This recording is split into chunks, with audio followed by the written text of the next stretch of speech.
now, Tropical Storm Elsa starting to bring wind and rain to South Florida, and the Bay Area is in its sights. The storm is expected to arrive here later today and impact our area overnight into tomorrow. 8 on your side has team coverage for you this morning to help you prepare for this storm. Our team of reporters are spread out all across Florida's coast. We're going to get to Marco Villarreal and Nico Clemens in just a minute, but we're going to start with meteorologist Lee Spann and Amanda Holly with new information on the storm's path and intensity. Yeah, we told you yesterday that as the system lifts out of Cuba and into the Gulf of Mexico, that's when we'd know a little bit more. And unfortunately, it does look like it's kind of getting a little bit more of an organization with it. It still has winds of maximum at 60 miles per hour. Some of those outer rain bands beginning to affect places like Alligator Alley, even as far south as Naples and Fort Myers at this point, north to north, and it's moving north-northwest at 12 miles per hour. The latest forecast track did bring it a little closer to our coastline. We knew this was an option because of how that threat cone was yesterday, but it's taking it where, as it gets closer to us, our impacts will be more. So I've stopped this for you at about 2 a.m. tomorrow, so basically less than 24 hours from now, 70-mile-per-hour storm just off the Pinellas coastline. And then it comes on shore anywhere from the Big Bend right along the Nature Coast early on Wednesday afternoon before heading up toward Jacksonville and then racing away from us. I think about Wednesday afternoon, we're completely done with this thing. So it's the next 24 to 36 hours where we're a little more concerned. Again, many of the models a little bit more in agreement and all of them a little closer to our coast, which is why the National Hurricane Center's forecast track moved a little closer as well. Now this product again looks at the tropical storm force winds, that yellow shading that passed through, and that's why we do have tropical storm watches, warnings, and now a hurricane watch. I'm waiting on this forecast panel here to update, but as of the 5 a.m. update, we were under a hurricane watch for our coastal areas, and we still have the storm surge warning, and that's where Amanda Holly is going to talk about that, specifically what's happening along our coast in the next 24 hours. Still going to be seeing those impacts, especially because the storm could be slightly stronger, but the impacts really haven't changed all that much. Our coastal impacts will be the biggest. The rain, we could see accumulations of between 4 and about 6 inches. We'll see those highest totals in those tropical rain bands that move through. And within those rain bands is where we're going to see the strong tropical wind gusts as well. I've increased the chance maybe to 50 to 70 mile per hour, especially along the immediate coastline because those winds will be coming in off the Gulf of Mexico. There won't be any friction to kind of slow those winds down. Also within those rain bands, we'll be talking about the threat for an isolated tornado. All right, let's look at our storm surge because this is also a possibility. This is one of our larger impacts, and especially those folks in Pinellas they will be paying attention to this. But sea level rise of 3 to 5 feet at the high tides are possible tonight, but it has to be after midnight until those winds will become onshore. That's when the water will begin to push into those bays and into those rivers, and that's when we'll be talking about the 3 to 5 feet potential of the high tide on top of those high tides. So I'll send it back on over to Lee for what you need to know.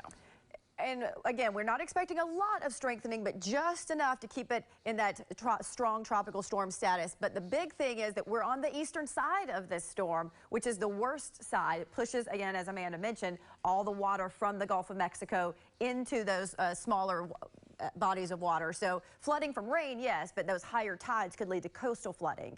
The wind gusts could bring trees down. I know you know it's been raining a lot here, and so we already have a really soggy ground, and those roots are a little bit more unstable. Isolated tornadoes, with the worst of it happening tonight into the wee morning hours tomorrow. My fantastic scale really does stop at a 2. This morning it might not be so bad, but by the afternoon and evening, tropical downpours, higher than average tides out there as well. Back to you. All right, thanks a bunch, Lee. So as Tropical Storm Elsa makes its way up to Florida from Cuba, some areas of the state hit hardest by storms in the past. They're keeping a pretty watchful eye, and that includes areas like Fort Myers Beach, which was hit hard by hurricanes Charlie and Irma. Yeah, and on your side spoke with tourists yesterday from all over the U.S. They've come here to spend time with their family in the sun. Many told us they're not really worried about the storm. They want to wait it out and let it pass, and then they can get back to their vacations. Local shop owners on Sanibel Island say they're not concerned about Elsa either. Many have lived through much stronger storms, even hurricanes, that did a lot of damage to the island. The tropical storm Elsa, they're choosing to look to the rainbow at the end of the storm. I think pretty much everybody on the island that I've talked to feels that way. Like, okay, we'll get some outer band, some wind. I think everybody's more excited about the shelling, honestly, because it's going to bring in the shells. So that shop owner says that he hopes Elsa stays west of here out in the Gulf and that it will probably bring even more visitors since Sanibel Island is known for its shelling. Well, meantime, local county officials say they're keeping an eye on the storm, but everything remains open like usual today. As the storm moves up the coast, we'll feel some tropical storm winds, and that's where Duke Energy crews are getting ready to respond to any power problems Elsa brings. Nico Clemens joining us there live this morning. Good morning, Nico. Avery, good morning. Chris, good morning. So you see these Duke Energy trucks behind me here.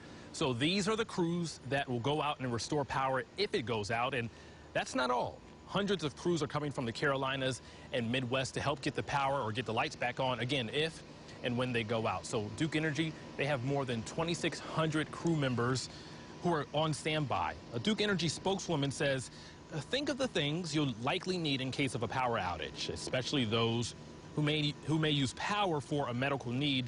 So now's the time to find an alternative location or have an alternate plan in case your lights turn off. Because of the track of the storm and where it's making landfall that's being predicted by meteorologists, we're putting some of our resources a little further north. Think of like the villages in Swanee. Duke Energy serves almost 2 million customers in Florida. Of that, more than 500,000 customers right here in Pinellas County. I'm Nico Clemens, 8 on your side. All right, Nico, thank you. This morning, Governor DeSantis will give an update on the state's preparations for the storm. He's set to speak at 8:15 from the EOC in Tallahassee. We will bring that to you live on WTTA and the WFLA app. Also today, Manatee County will be holding an emergency response meeting. That's at 8 o'clock this morning. The county's emergency response center was activated Monday morning after a local state of emergency was declared.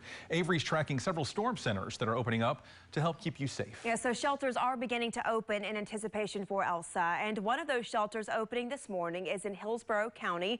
It's open to anyone concerned for their safety. The shelter will be at Riverview High School on Boyette Road. It opens at 8 a.m. Now, 2 shelters in Pinellas County are also opening this morning.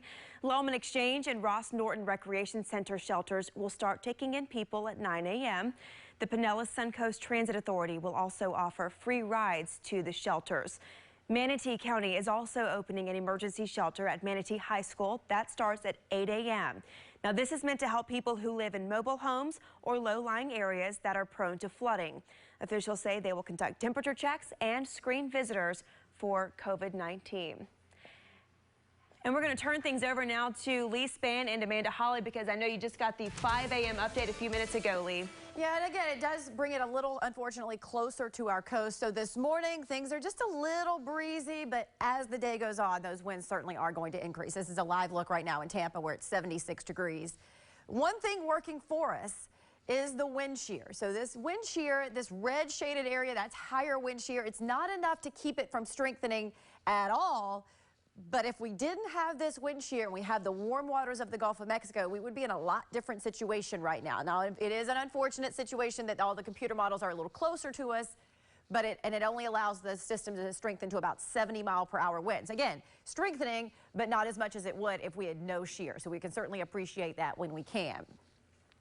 I can only ask you not to take the boat out today. As the day goes on, winds are going to be going up to 30, 45 knots sustained. Seas will be building to 12 to 6 feet. Of course, we're under that now hurricane watch. So by the afternoon, 87 degrees, on and off downpours, gusty winds. And of course, if you get under a tropical downpour, you're going to have flooded streets because we already have plenty of water just kind of standing in our ditches right now. 30% chance of getting a stray shower this morning. That's not out of the question. But if you need to do anything, do it now, because the later you go, the more likely you are of getting rain. And we've already had a surplus of rain. Just in July, we're running a 2-inch surplus, and we're only now in the 6th day of July. So that's why that flooding is going to be such an impactful event today and tomorrow morning. So it's an 80% chance today, 70%, but by even tomorrow evening and the rest of the week, we're back to just average afternoon downpours.